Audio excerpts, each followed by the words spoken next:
this team will shake the PVE meta. Alright, before we get into the video, some players have brought up a very good point that if you skip everything, it might even be worth it. So I went ahead and calculated the expected value, whether if you care about getting Jinchu or not, and if you care about getting Jinchu, is it still worth it to skip everything or not? Unused invitation letters will expire and be converted into 20 Nexus crystals. So the ratio is going to be 1 to 20. That means if you skip everything, you are guaranteed to get 1260. I decided to not give any value to the gold one because I don't think anyone cares about the gold.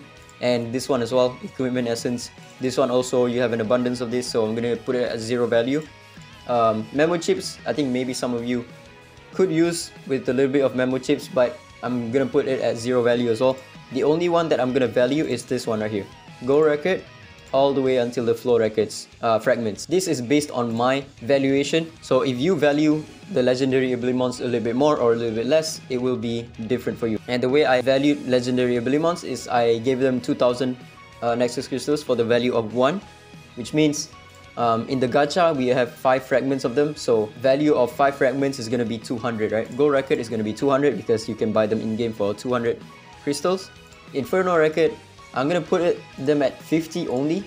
Maybe if you value them a little bit more, you can put them at 100 or 150. IR is Inferno fragment, WR is wind, and then FR is flow record. So these are the respected values. And then Jinchu, for those who value him, I decided to put him at 20,000 Nexus crystals because that's how much I value Jinchu right now. And then for the total number of draws, it's not going to be 63 because if you don't care about getting Jinchu, the keepsakes that you get are completely useless, right? 63 summons, you will get on average 4 keepsakes. And those 4 keepsakes are going to do nothing for you. They are valueless, right? They won't do anything for you, so they will have 0 value. So instead of having 63 summons, you only have 59 summons. So again, if you skip everything, you're gonna get 1260 Nexus crystals, and this is the value that you're gonna get if you don't care about getting Jinchu. The value is extremely low, as you can see, 700. Again, it depends on how much you value some of the stuff right here. If you value legendary abilimons a little bit more, maybe like say 4000, because some of you do value them very high, then it's gonna go up to 1000, right? Or if you value them at 3000, then it's going to go down a little bit. And for some of these records, some of you value them a little bit more, let's say 100 for each of them, then the value just goes up. Boom, there we go. Again, this is without Jinchu. If you don't care about getting Jinchu, depending on how much you value some of the stuff right here, the value will go up.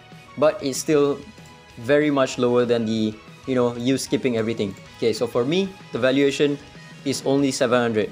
But for me, I do care about getting Jinchu, so the expected value just goes up.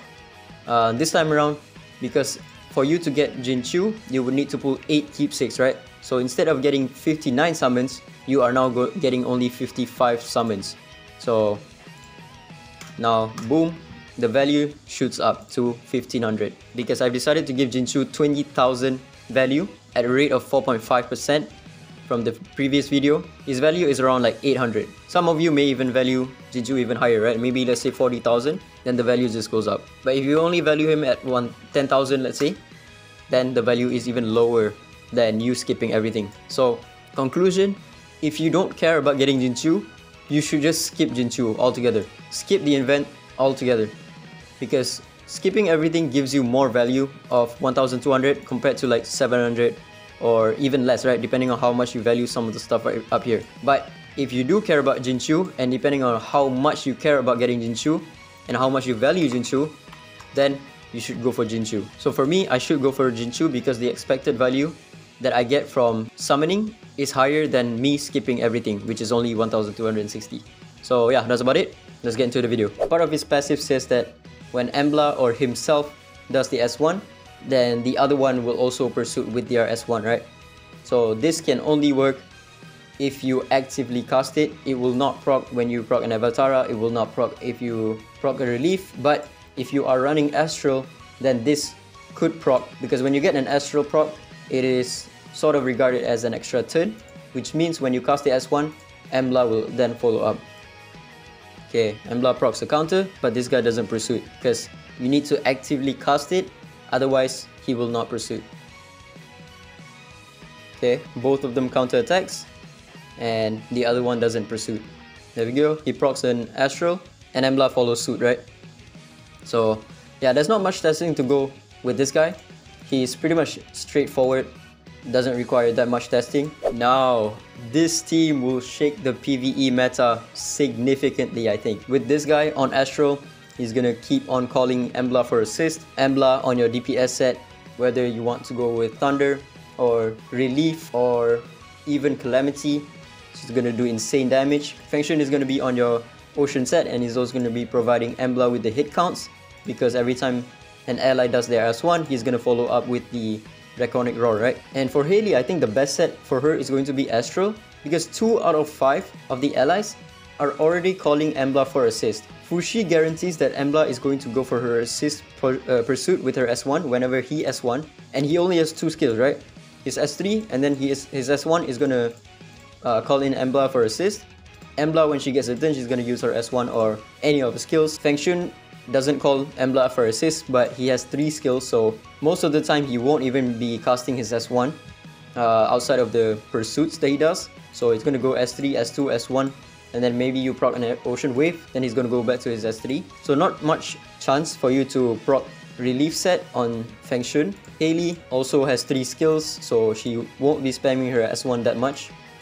And then Liam also again already guarantees that he's going to call in Embla for assist. I think Relief set this time around is not going to be on Hayley.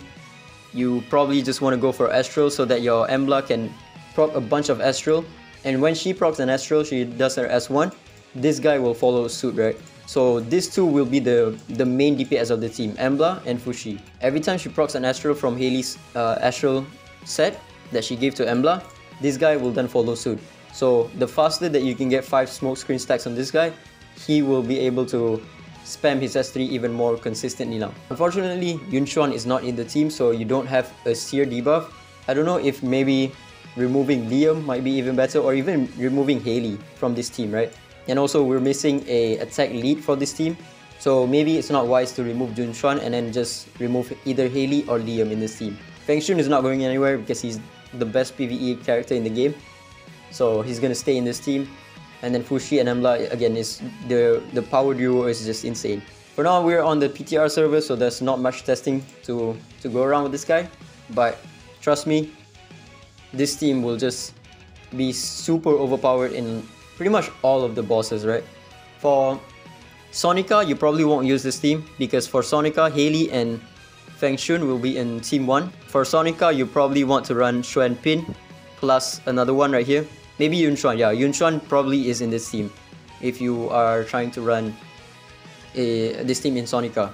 Because this guy, in Sonica, he is going to be insanely good. He has 2 turns for his nuke, and he does 8 hits. And for Sonica, you do need to land multiple hits for you to do damage, right? Again, for Forbiter and for Dark Starlord, I think this team is just going to go insane. Because Embla is one of those Esper that you can just let the entire team power booster, and you will get an insane score. Like for Forbiter and for Dark Starlord, the highest scoring team is with Embla. But for Sonica, the highest scoring team is not going to be with Embla, because you do require to have like multi-hits on your team, right?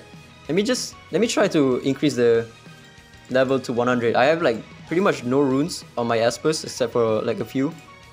We'll see if we can survive this. Right now, the Forbiter team, my one at least, can score up to a maximum of 49 million, I think. But with this team, I think I should be able to push maybe 55 million or even 60 million, I think. Okay, this one is a little bit too much. Level 100 is a little bit too much when I don't have any runes on my Espers. And then for Dark Starlord, I think I have about 47 million, or even, no, for Dark Starlord I have 49 million. For Forbiter, I think I have like 47 million. So Dark Starlord with this team, especially when Embla is at her best in Dark Starlord, I think that one team can go up to 40 or even 50 million on its own, because of the amount of assists that Embla is going to do, right? Embla, when she procs her Corrupted Seed in Dark Starlord, does about like 600 to a million damage, by the way. And every time this guy used it as one, Feng Shun is going to follow up and then just proc the Corrupted Seed every single time. So yeah, it's going to be pretty insane. Okay, we still win. For Dark Starlord, the main DPS is still going to be Embla, but Fushi will also provide a bunch of DPS because his multipliers are just so crazy, right? He has 320% defense scaling and 80% attack, and not only that, it's a 2-turn cooldown as long as you can consistently proc his S1. If you guys ever use Embla, you realize that she takes a bunch of turns because every time the Corrupted Seed procs, she will gain an AP boost from that, right? So she gains a bunch of turns, she spams a lot of the S1, and then whenever she S1, this guy will proc in a pursuit with his S1, which then gives him one smokescreen stack. So he can cycle his S3 even better. And yeah, his multipliers are insane. He has 320% of defense scaling, 80% of attack, and not only that, he has plus 50% defense right here. This is not base defense, this is overall defense. And if you have his Divinate, he's gonna be providing himself defense up from his S3. This guy is going to do some stupid amount of damage. I'm telling you right now, he will probably be one of the best DPS when you pair him up with Embla. And I think you can probably even run him in some of the shadow bosses as well. I think finally you can run Embla in PvP because Embla is pretty much gate capped by Jin Yu Yao, but when you run them together, Embla cannot die, and she's gonna proc her pursuit on her S1 a bunch of times, right? Even if you're not landing the Corrupted Seed, you are still doing damage with the S1. And she can also help Fushi build up his smokescreen again. So I think this PvP duo is also gonna be very, very good. For PvE, I think I can already guarantee that these two are gonna be insanely good together. But for PvP, anything can happen. Jin Yu Yao is still in the meta, but if there's no Jin Yu Yao, the enemy is just going to get shit on by Embla and Fushi, especially if you have like R6 Fushi. I can't wait to try him out in my live account. I will definitely summon for his R0. Hopefully I can get him from pool so I don't have to spend 100 Wishstones on him. I think I will instantly go for his R2 because his R2 is very good as well. He goes into his S3 and then S1 by getting that extra turn, right? But I think you don't need it. I will still do an R0, D0, 0 skill up showcase on this guy, and then if I go to his R2, I will also do a showcase, and depending on how patient I am, I might just go for his R6 on day 1. I'm not even gonna lie, he seems really good on every single aspect of the game. PvP, PvE, towers, even shadow bosses, RTA, whatever you want, this guy is gonna be insane, I think. I don't know if I can wait for the details on the next Esper before I go for his R6, because his R6 is kind of crazy. Prepare your Wishstones at least for his R0. You don't need his R2, I think. R6 is going to be a beast, but again, his R0 is already one of the best pairing in the game when you pair him with Embla. So yeah, that's about it. Ciao.